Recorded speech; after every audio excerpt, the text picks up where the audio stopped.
бұрын конституция қалай жазылды?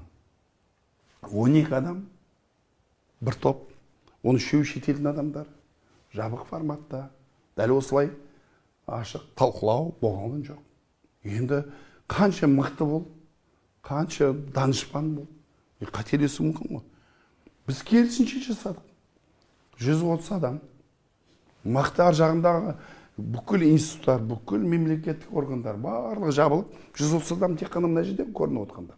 Қанша қызметкерлер бар, қанша зерттеушілер бар, барлығы жабылып жасалады.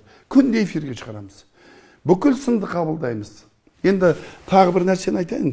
Ол сапасыздықтың немесе бір асығыс жасаған көрініс емес, керісінше дәл осылай конституцияны көп талқылаған уақыт болды ма бізде?